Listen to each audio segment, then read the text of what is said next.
Howdy YouTube, Unky Joe here, Unky Joe's Messy Playhouse. That's what it's become. I am so frazzled right now because my office is a total and complete mess, but it's going to have to stay that way until I get these chores around the house done. Still working on the rack, still working on putting up security cameras, still working on getting the house painted. So I've just learned to focus and channel my inner zen and not worry about all the crap behind me, even though everybody can see it, because it's not going to do any good to clean it up when I just have to disorganize everything again. But anyway, I digress. What are we here for today? Well, a few weeks ago, actually almost a month ago, Morten over at my Playhouse, he ordered a videotape that was a reminder of his childhood. It's called Matt's Million. It's actually not a bad show. I watched it.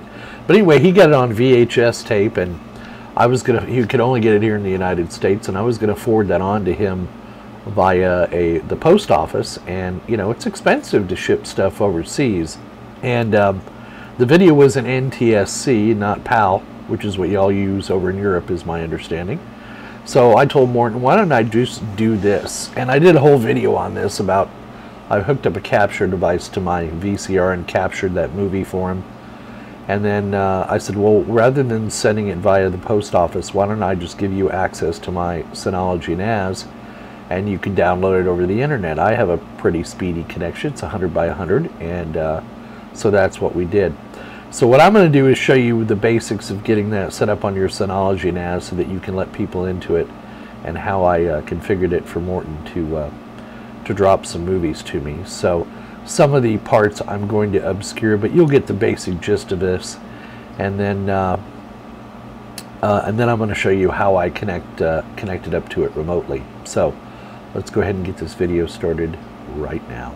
Alright, so here I am on my Synology NAS. I love this Synology, I really do. The more I use it, the more I fall in love with it. It's a great little piece of kit. And you can see I've got 6 terabytes of 12 terabytes available in use. So let's begin at the begin. The first thing you're going to want to do is change the port numbers that your Synology NAS uses to connect to the outside world with. So what you need to do is come into your Synology NAS, go to your control panel, and then go under networking, if we can find that here, network, and then come over here to your DSM settings. Now typically your DSM comes with settings different than this, but the 2 ports you need to change are the HTTP and HTTPS. Just pick a couple of random port numbers, you know, in that 5,000 range, and you should be fine. And then what you want to do is want to make sure you automatically redirect HTTP connections to HTTPS. Now what this does is it then encrypts the data that's going out across your NAS, so that if somebody does connect via HTTP or HTTPS, that you don't have them on the standard port. Now I'm going to explain something to you really quickly here while I got this up. So again, just go to network and then DSM settings, and then change your 2 port numbers to whatever you want to use. This is becoming one of those rambly, ranty videos, and I don't want to be rambly or ranty, but I'm going to try and explain this in the simplest terms I can. If you don't mind your data going through Synology to get to your Synology NAS, if you trust Synology, and it's not a matter of that I trust or don't trust them, but I have another way I like to go out and come into my stuff on my network. But if you trust Synology, there's no reason you can't use the Quick Connect feature, okay? But there is another way to do this, and rather than showing you how to do that, I'm going to put a link down below in the link section. The guy walks you through this on a step-by-step video. It's actually Synology made this video. It shows you how to redirect using Synology Dynamic DNS, and how to actually apply a certificate to your system, a Let's Encrypt certificate, and what ports you would then need to open on your firewall or router to let Synology in. And what this procedure does, it allows you to bypass the Synology servers. So you can do both. I have Quick Connect enabled, and I use a a secure connection to come into my Synology NAS. Now, that being said, the second way to do this, which is to do this dynamic DNS, which is what I'm using through Synology, is a little more complex, and you have to open 3 ports on your firewall. You have to open the redirected HTTP and HTTPS ports on your firewall and redirect them to your Synology NAS. But in addition to that, in order for it to work, you have to open port 443 and redirect that to your Synology NAS. So the video that I will reference down below explains that all to you in detail on how to set that up. So I'm not going to bother about covering that again. Now there is another way to share a file. So I'm going to go into File Station here real quick. And you know, if you have the Quick Connect set up, or if you have just a share set up, say for example I didn't want Morten to actually log into my NAS, I just wanted to send him a file. Well, what I can do is, you know, I'm in that folder I created for him called subs and then Morten, and here's the file I wanted to share with him. So the other way to do this, to skin this cat as they say, is you can right click on that file and you can come down here to share. Now what it will do is it will give you a link that you can send to people. So for example, here is the link that it generated, and you could take it one step further and make sure you enable shared security, and then I choose share with others, and then generate a secure password, and then you can either text that to somebody or share it with them that way. Or in Morten's case, I could share it with him via his account that I created. I would just share it with DSM and add him as an account. And then I would email him that link, and he would bing bang boom, he'd be able to connect and download that file. And then to further protect it, you could go and do what's called a validity period. So you can set up a stop time, a start time, a number of times somebody's allowed to access it, etc. It's a hell of a lot better than setting up an FTP server, which can be cumbersome and time consuming. So this is the way I initially set up the link to send to Morten. And then the other way to do it is, of course, just give him my my address up here in my Synology NAS, and give him his account name and password, and he can log in that way too.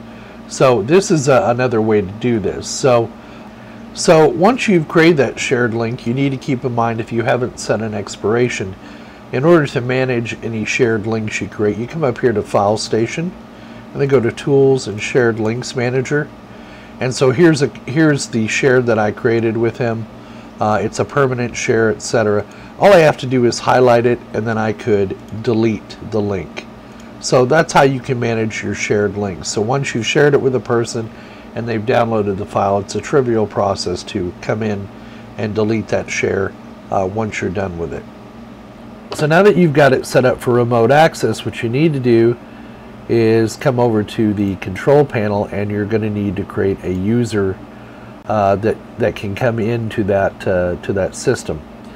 So what I did was I set up an account for Morten. Let me go out and edit it, and all I did was give it a name, a login name, a description, put his email. I generated a password, and then I assigned him to the proper groups, which was the users groups. I've given him permission to a folder I called subs, and he could read and write. I didn't set any quotas.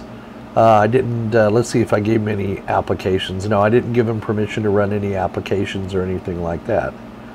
So get your user created, and then you can go under your shared folders. And for example, I created a shared folder called subs, and if I were to edit that, I can go over to permissions, and you'll see that Morten has read-write permissions on that folder, so he can read and write. So basically, when Morten logs in, he'll be able to get into File Manager, and he'll be able to browse those folders. So under File Station, I just created a subs folder, and then one for Morten, and then I put this is the video in there that I put for him to be able to download. And this is a video. It looks like he left me a video. Of course, that was way back on the 18th. So let's see what Morten had to say. And meanwhile, on the other side of the planet, in the land of milk and bacon. I'm sitting here minding my own business, and what do we have here?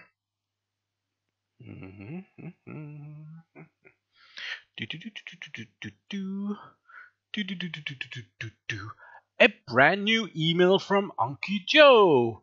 And Unky Joe has been ripping this VHS tape for me, a movie that I bought on Amazon.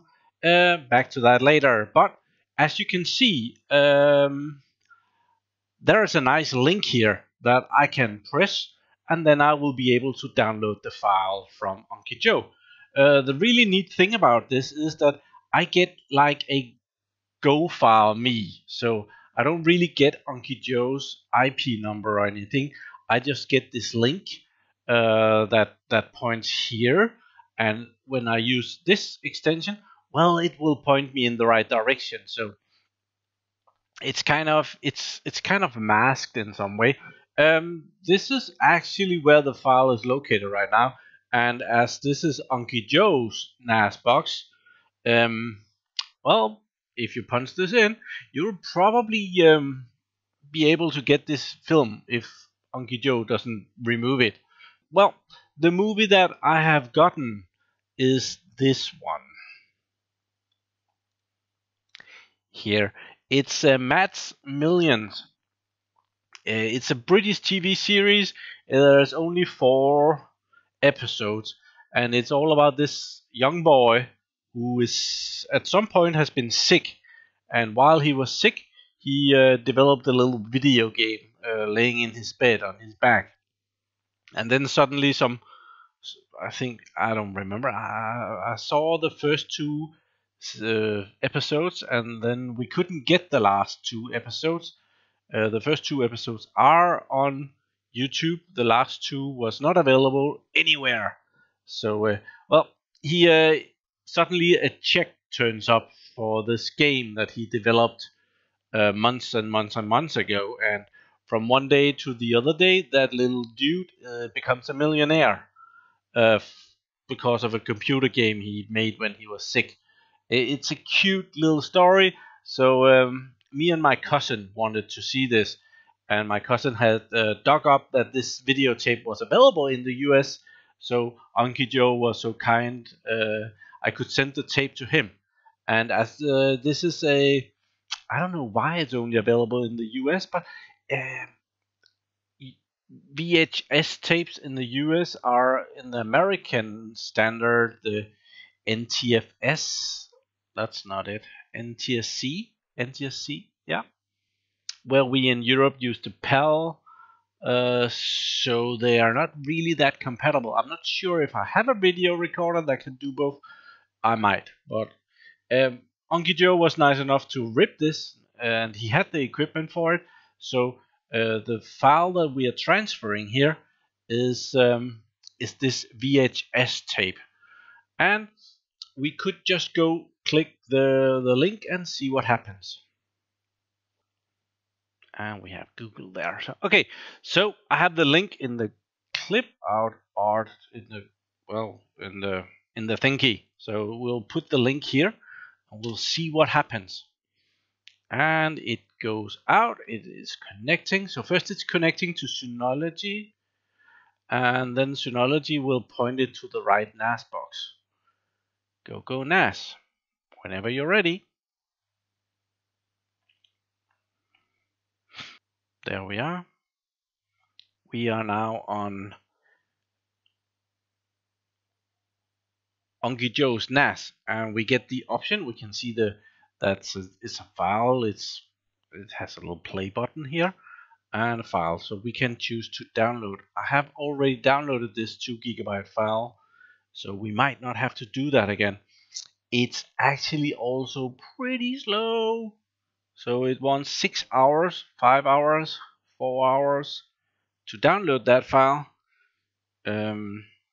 So yeah, we don't need to do that again. 5 hours, and I do believe that was about the time that it took. So I think that might not be the fastest way to do this, so we will cancel that. But it's doable, and it's pretty secure. I do believe that the file has to go around Synology to get to the other end. So yeah, that's how that worked. And Unky Joe also supplied me with another link and a password, so I can upload this video clip that I just made, showing you that I got the video clip. So a little forth and back here. So thank you very much for watching my part of the video. I am Morten from my Playhouse. Have a nice day. Bye bye. So there you go. Morten got the file successfully. It took quite a long time to download that file. I don't know whether that was due to the fact that he has a slower internet connection than I do. That's just too bad. No, I'm just kidding. I don't mean to brag, but I do have a fiber connection, and I believe Morten's connection in Denmark is a wireless connection, which is probably going to be a bit slower. I also think you're going to have something to do with the fact that it has to go through Synology's servers in order to get over there. That was Morten connected that way using the Quick Connect, the link that I sent him.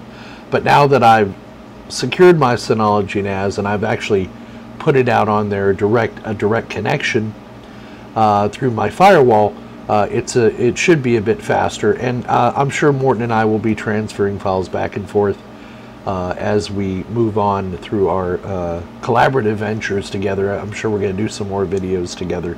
But that just shows you how easy it is to set up Synology to share a file with somebody all the way across the planet, and that's what the internet's all about. So now, for those of you people out there that are less honest, please don't try to hack into my NAS. That would be impolite. And my NAS is pretty secure, but I only turn my NAS on. I only turn sharing on my NAS when I know somebody's going to be connecting up to it, or when I need to connect from outside my office. So it's, that's a good way to do it. You only need to open ports on your firewall and let people in when they need to access it. There's no need for that to be up and running 24 hours a day, 7 days a week. So keep that in mind. If you're going to open up your Synology NAS and put it on the internet, make sure you secure it. Follow those steps in that video that I linked to in the notes down below, and make sure that you turn it off when you're not using it. So again, I referenced the video that I used to set up my dynamic DNS for my Synology and how I put a certificate in there. I followed this guy's instructions to the letter, and I had absolutely no trouble at all. So Morten and I hope you found the video entertaining and informative as always. We had a lot of fun making this. Shout out to Morten. Thanks so much for collaborating with me on this. It was nice to see your little comedy routine on your end of the world. So, and I'm glad we were able to get that file to you so you could relive one of your childhood videos all over again. Anyway, thanks for watching us. Donate if you're so inclined. Smash that like button. Leave your comments on the comment section.